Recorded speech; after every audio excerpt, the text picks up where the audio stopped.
Welcome back, handymen and women, and welcome to another episode of How Much Should I Charge? I noticed when I first got started in this business that when I tried to figure out what to charge, if I happened to use YouTube, Facebook, any sort of platform to connect with other handymen or to watch what they're doing and to try to find out what to charge, the answer to the question, how much should I charge, has always been, well, it depends. Well, I don't think that's too useful, so I'm going to actually tell you how much to charge. Now, you need to take what I tell you and apply it to your own situation. So let's do a few disclaimers real quick. Number one, don't do work you're not licensed to do. Don't do work over a dollar amount that your state doesn't allow you to do without a license. I'm not telling anybody to go do work they shouldn't be doing. I'm just telling you what I think the prices for this work should be. Prices are going to vary. This is where the it depends part comes in. So every time you watch me telling you what I charge or what I think you should charge, always keep in mind that yours is going to vary based on the following: location, demographics, meaning how much money people make generally speaking around there and how much they spend, licensing, because you can charge more if you have a license typically, and the value of the home. If you're working on a really expensive home, you can charge more than if you're working on a really cheap home. And the quality expectation is probably going to differ also. And finally, what I'm telling you is what I think is a sort of mid-range to high-range fair price that you can get consistently over time and keep clients happy with. It's not what I think you can charge. It's what I think you should charge for a long-term relationship with your clients. So let's go ahead and dive in. Today's the first one, and today is going to be all about toilets. So we're just going to focus on toilets and what we charge for toilets. We'll start right at the very top, and that's going to be replacing the toilet.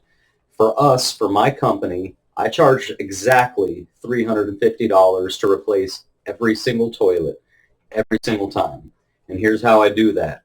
Generally speaking, where I'm at, you can go to Home Depot and pick up a toilet for anywhere from about $90 to $120. These are the cheapest toilets they have. They're just Glacier Bay with a bowl and a tank. Every now and then you can get the nice high efficiency single unit ones for that much.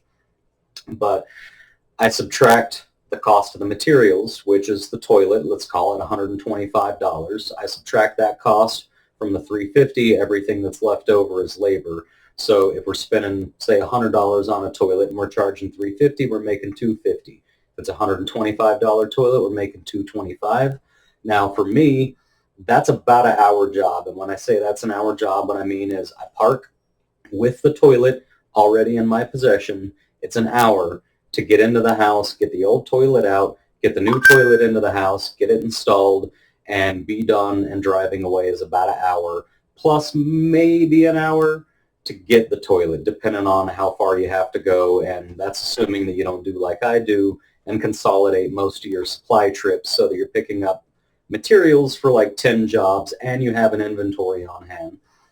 So as you can see, you're easily making 100 an hour. And if you're lucky, if you're really quick, and especially if you have an inventory, like if you have a toilet at all times at your shop ready to get loaded up and you don't make that trip, now it's $200 an hour. And there will be an inventory video coming at some point. A lot of people don't agree with me, but I think inventory is honestly probably the biggest game changer in this business. So we got our disclaimers out of the way. Toilet itself, the whole thing, just full swap, is $350.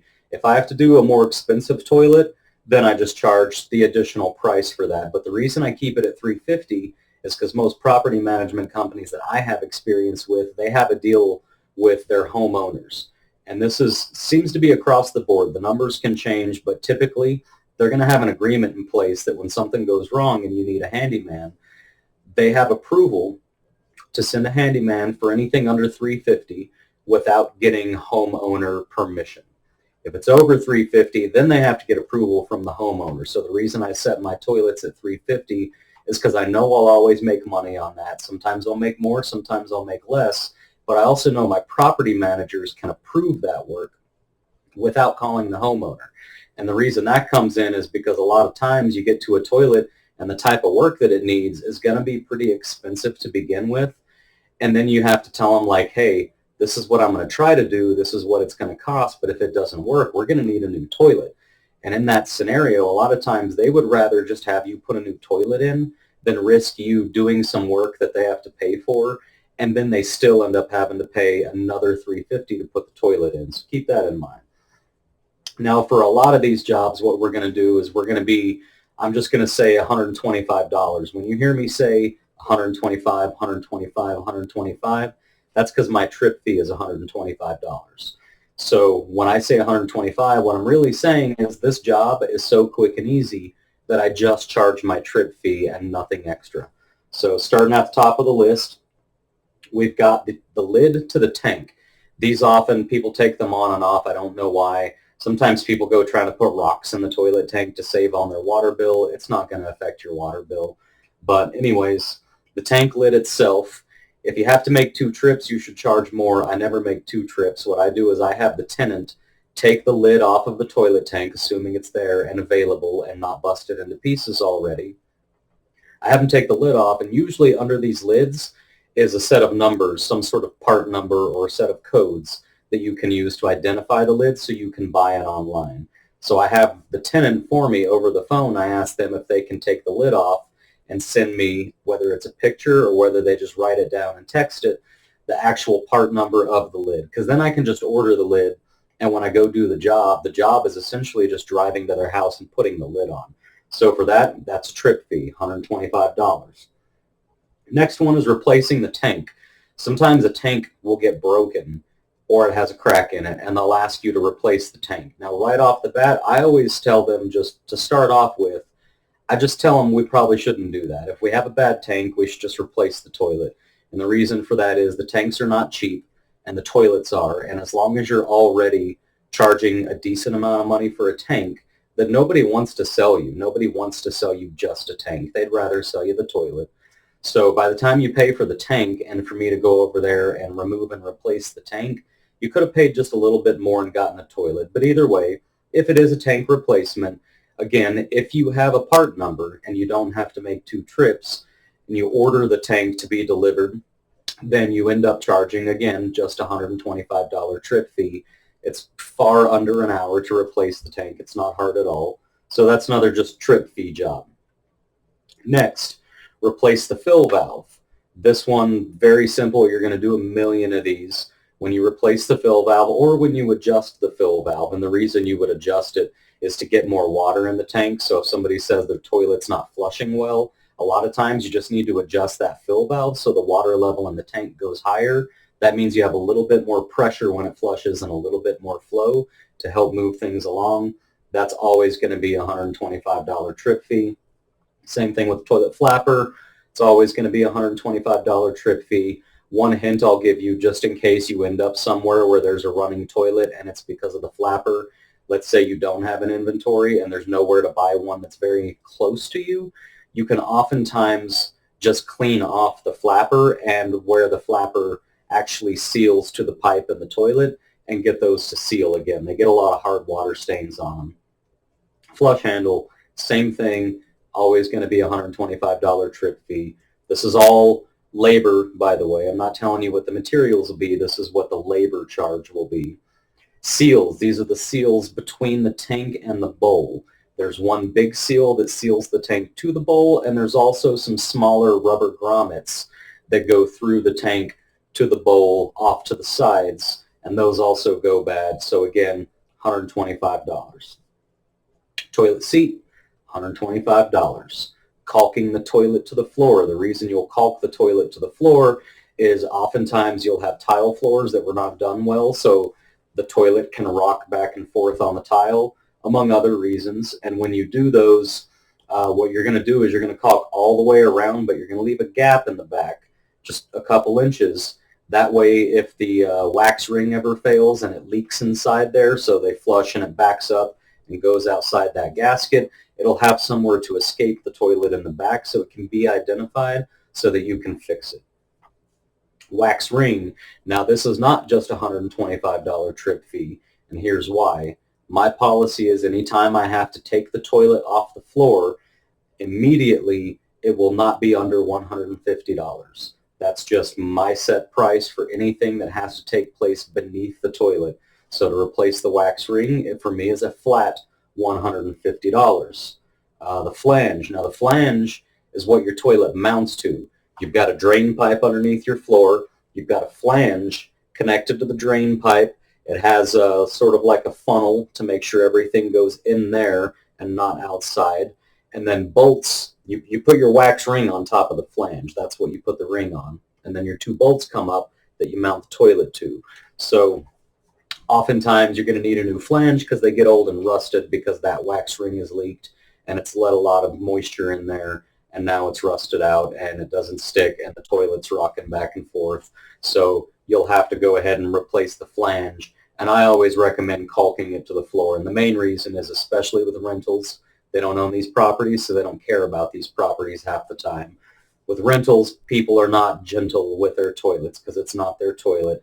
And they will take a toilet that's slightly loose and they will just abuse it until it's basically just sitting on the floor and not really attached anymore. To plunge or to snake, so anytime that there's just a backed up toilet, you plunge it or snake it, for me, that is always $125. I think I could go to $150 because otherwise they have to send a plumber, and plumbers are pretty expensive, but I'm just going to go ahead and keep it at $125 right now. Toilet caps. A lot of people are lazy, and when they install a toilet, they don't put the cap on, and a lot of times those caps just get knocked off and lost over the years. So for the caps, those are also always going to be $125. Supply line. That's the line that goes from your shut-off valve on the wall to the fill valve that's inside the tank. Again, $125, very easy job. And then finally, shut-off valve. Now this is a bigger one. The shut-off valve itself is almost always going to be an add-on. So I've got some advice for you guys to set yourselves up well so you don't lose money. When you're going to go work on a toilet and you're going to be doing anything that's going to cause you to have to shut off the water to the toilet, which is quite a few of the jobs we do, you need to shut the water off. What you need to do is you need to tell your property manager in advance. You need to say, hey, I have to shut off the water to the toilet to do this job. Quite frequently, the shut-off valve is broken because they almost never get shut off unless the toilet's being worked on. So they could have sat there for a decade and they're just not going to work anymore. You need to let your property manager know in advance that if you have to replace that shut-off valve, now for me it's $100, including materials actually for the shut-off valve, because the valves are like $7 or $8. So I let them know in advance, hey, when I go swap this toilet, I'm going to need to shut the water off. If I shut off the valve and the water flow doesn't stop, or if I can't shut off the valve at all, you're going to have to pay for a new shut-off valve. I need to know that I have approval to do that before I go. And you can let them know if you don't have approval to do it before you go, what you're going to have to do is you're going to have to stop your work. You're going to have to invoice for the trip because you made the trip and you let them know in advance what might happen. So you have to let them know, hey, if I go out there and I don't have approval to replace that shut-off valve and I need to replace the shut-off valve to do the job, I'm going to have to just go and leave and wait for approval from you, and I'm going to be charging 2 trip fees now instead of just the one. This also applies to the toilet, and to give you all some other advice to keep you from losing money, when you're going to be going and doing anything on these toilets, you need to inspect the whole toilet first, and you need to let them know if there's anything wrong before you start working on it. And one of the things you need to inspect for that's super important is the base of the toilet where it connects to the floor. If it's an old toilet, you're probably going to find some cracks, and what you don't want to happen is for you to work on that toilet, and then a week later you get a call from a property manager saying, hey, that toilet just flooded the entire bathroom and the hallway because the bowl is cracked. So what you want to do is inspect very closely, especially down near where the bolts go in, and you want to look for any little hairline cracks, and if you find one, you immediately stop everything, you call your property manager, and you let them know right away, there's a crack in the base of this toilet. It's probably been there forever, but I need you to know that we have 2 options now. One is I can do what I'm going to do, but if it cracks, if that crack grows and or spreads, that's not on me. Y'all are going to have to pay me to fix that later if anything goes on with that. Or if you want, I can go ahead and just throw a whole brand new toilet in here for $350. But don't find yourself in that position where you go replace a toilet or replace, any parts of the toilet, or to pick it up and redo the wax ring and set it back down and bolt it down, and there's a crack. Be very careful when you bolt it down that you don't crack it, because they're not really made well. A lot of them are super cheap and they will crack very easily. So I think that covers everything basically for toilets. Now there are a million other things that may or may not be going on with the toilets. There's also different types of toilets. Of course, there's the high efficiency ones. There's not, the parts are becoming available for them. 2 years ago, sometimes it was hard to find parts for them. There's older flush mechanisms that I've only seen once or twice where you end up having to go home and order parts. Don't be afraid to tell them, hey, I have to make 2 trips for this because I showed up and this is a really weird older style discontinued flush mechanism. So I'm going to have to charge for today's trip, and I'm going to have to charge for the trip when I go back and put the new parts in, because I'm going to have to go home and order these parts now. So I think that probably covers everything. I'm going to be doing a series of these for all kinds of different jobs, and they're all going to just break it down. Something else that we're going to have coming up soon, and I don't have it ready yet, but I think I'm going to, is I have this price list for, if you become a member, I'll send you the price list. Now that holds true today.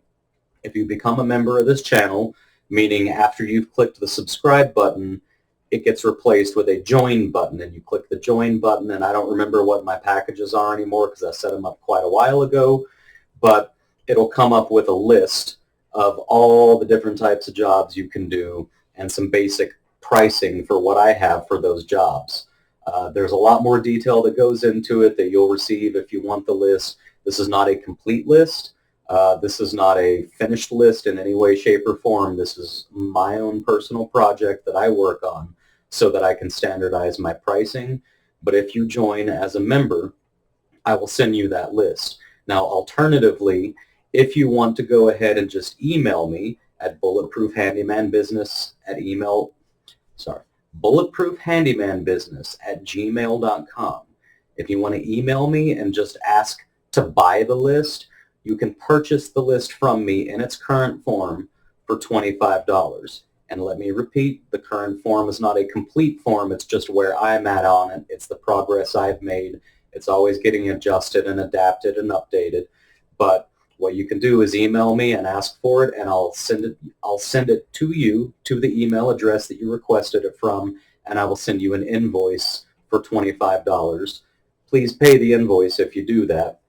But otherwise, that list is available. And repeat one more time, I don't want anybody upset that I charged them for the list, and there's lots of things on the list that don't have a set price. They don't have set prices yet.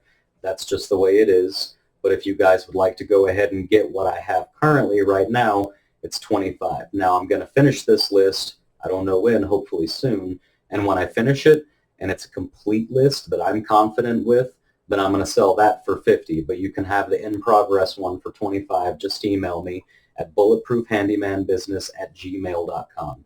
Otherwise, I hope y'all are killing it, and I'm going to get on to making the next video. Have a great day.